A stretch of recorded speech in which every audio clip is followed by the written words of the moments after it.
Hey everyone, today I've got The Mandalorian Episode 4 Disney Plus review. So first off, I'd like to say that sincere apologies for posting these videos pretty late. I just got back from a week-long vacation in Dubai. It was really nice and I really want to go back. The downside was how many videos I had missed because I didn't want to take work with me, so I missed the last two Mandalorian episodes as well as several trailers that had been released this past week, so I'm taking care of all the videos, so bear with me and stay tuned on my channel. So with this episode, you've got another adventure that awaits for the Mandalorian,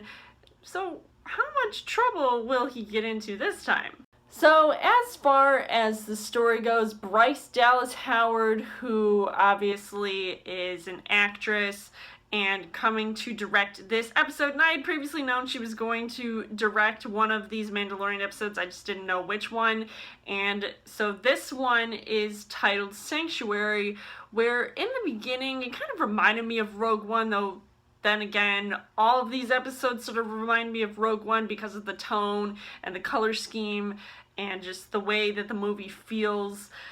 in general in this Star Wars universe, where it's got, you know, families that are brought together or can potentially separate due to unfortunate circumstances, which I won't spoil,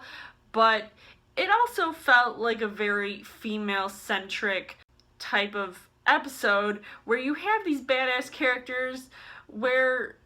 you know, at first glance, you know, they're pretty cool, and other times some can be seen as damsels in distress, or will they? So of course I wanted to continue to watch this series, and I'm sure many of you guys have as well, because having Baby Yoda in the mix is always a nice treat, considering he's just so darn cute and just does so many things that makes me want to laugh and smile. I mean, come on, Disney, where's that merchandise you want to release, because I want that Baby Yoda plushie now. I was really impressed with what I had seen so far leading up to this point, and even this episode alone, I was going in thinking, okay, that opening sequence was pretty cool. I wonder how much more action-packed it's going to get from there, and really, it does pick up closer to the end, or the third act of the episode. Now, as far as the casting goes, obviously, a lot of people might think because Baby Yoda is what everybody seems to want to see, I still think that Pedro Pascal is awesome as the Mandalorian, though at times I am kind of wishing he did take his helmet off and I could see that face of his instead of just hearing that voice. But you know, some people might like seeing you know, a man in uniform and just hearing his voice. Oh, it's so awesome. But then you've got Gina Carano, who ever since I saw her in the first trailer, I was like, okay, I already know she looks badass, and her character really is a badass character, and she knows how to handle her scenes, because I've seen her in movies where she does play these action-packed characters, and I really like her interactions with the Mandalorian. I think that she does a really good job with you know, her stunt work, and I already know that she's very capable of that. And then you've got Julia Jones, who plays this widow, who I feel like does hold her own in this episode most of the time, and I was thinking, okay, I hope Bryce Dallas Howard isn't going to shoehorn in some kind of forced relationship, because I was really worried about having too many female characters be at the forefront of this series, because then they're going to make the Mandalorian soft. But maybe he needs to settle down because he's got a Baby Yoda that he's also taking care of. So instead of trying to give somebody else that responsibility, he just needs to do all of that and be a family man, or something, like be somebody that we didn't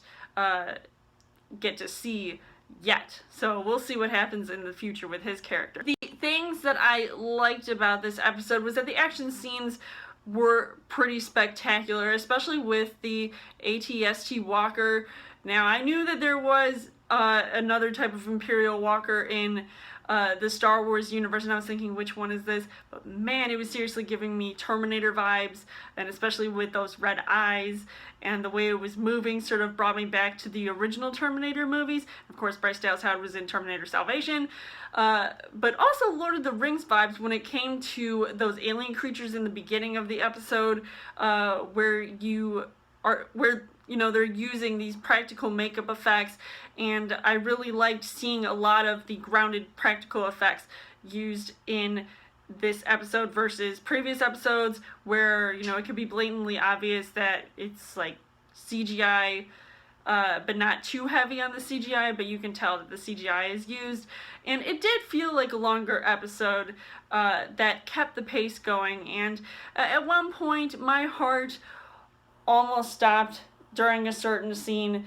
later on in the episode, so I really liked how it did get really terrifying yet exciting all at the same time. And it also shows that it is willing to raise the stakes when it comes to the tension of the series. So you definitely know that you're in for quite a few surprises along the way. So overall, I would say that I was really impressed with this episode,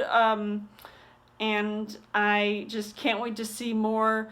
So I would highly recommend seeing this episode, this series in general, and I would give this 4.5 hearts on the heart rate scale. So let me know in the comments what you guys thought of The Mandalorian Episode 4, and as always, you guys can subscribe to my channel. I've got more movie reviews, movie updates, come back every week for a Trail Thursday video. You guys can just like me on Facebook and follow me on Twitter, and I will see you guys later.